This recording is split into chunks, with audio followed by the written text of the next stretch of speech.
Hi everyone, this is Ed the Audio Nut and Radio Amateur W8EDW. The last few videos that I've done had to do with ham radio, so I decided to do one for audio. I have a small rental company that provides equipment for DJs and for people who want to DJ their own weddings, that type of thing. But anyway, we had a gig for a large hamburger company at Ohio State University. And they were bringing in a DJ from Chicago, so we were providing the equipment for that. We set up on the front of the restaurant on the sidewalk, and it was facing out at the main street. And as a promotional thing, this company was giving away free hamburgers that day. So people were lining up down the sidewalk, and the system sounded great to each side of the DJ. But when I stood directly in front of the DJ, the bass disappeared and the mids and highs sounded like they were trying to suck your brains out. So, what do you think was wrong? Here's the power amp rack that we used on that gig.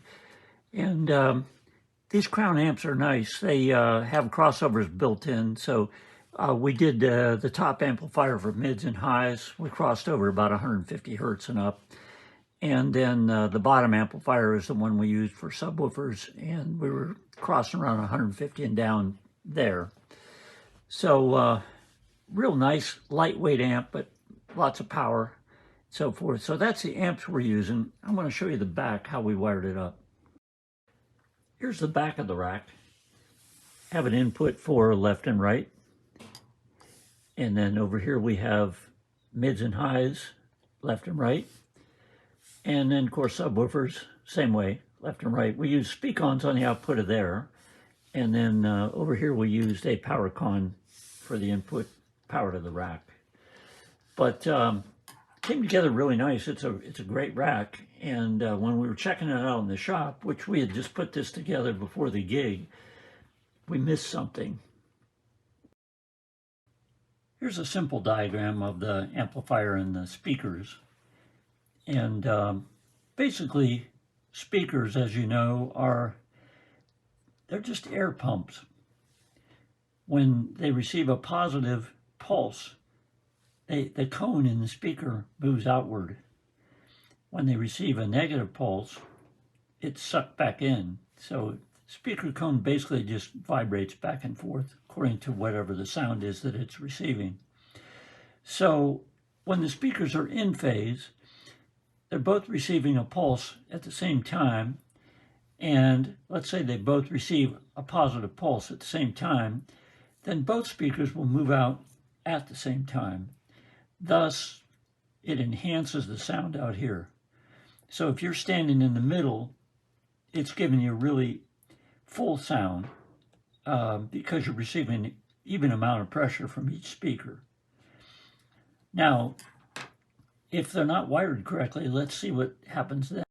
So now let's take a look at the system wired out of phase. And this speaker over here is correct. In other words, the positive pulse coming down this side here causes this speaker to move outward.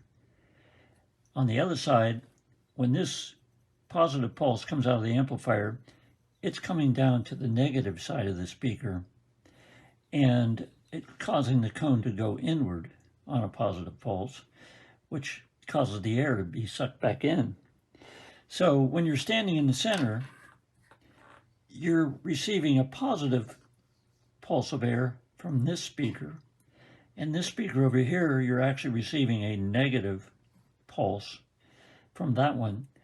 So it cancels out, and that's why the bass goes away and the mids and highs just don't sound right. So it was an easy fix, and that's what we did. We had reversed the wires on the one side of the amplifier and caused it to be out of phase. So we fixed that problem, and I want to show you guys something that's kind of cool that you can use to make sure that the thing is in phase. I put the amp rack and a test speaker here on the bench so I could show you guys how to use it.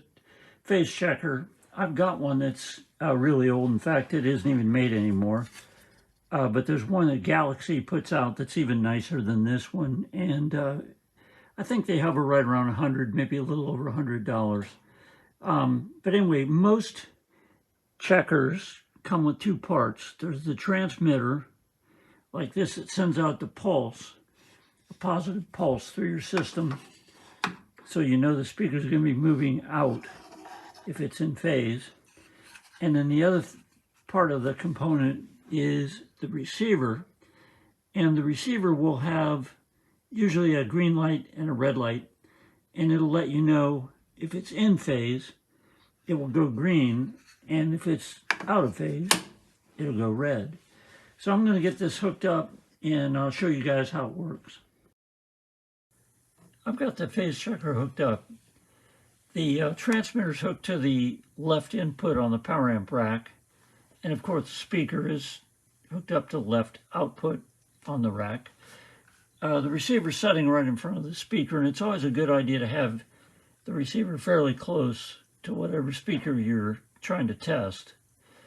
So let me turn it on and see what we get here. So there's our positive pulse being set through the system. And you'll notice, see the green light here? That's letting us know that every time it pulses, the speaker is moving outward. So you know that one is in phase. Now I'm going to reverse the phase on it intentionally and show you what it does then. So now I've reversed the polarity on the left side here. And so now we should see a red light. We'll see here. We'll turn the transmitter on.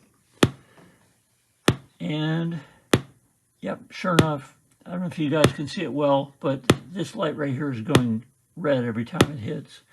So that's letting me know that every time it receives a positive pulse, which the speaker should be moving out, it's actually moving the speaker backwards. And so the checker's letting us know that, yes, it's not in phase. I thought I'd put this screenshot up for you guys. This is the Galaxy Cricket that is a phase checker, really nice one. And it's not really expensive. It's the CPTS Cricket Speaker Polarity and Continuity Tester. I've seen them on the internet for around $107 to around $119, so not outrageously expensive and a nice thing to have in your kit. Anyway, guys, I really appreciate you watching, and keep me going, give me the thumbs up, and subscribe to my channel. I appreciate it very much. We'll catch you later.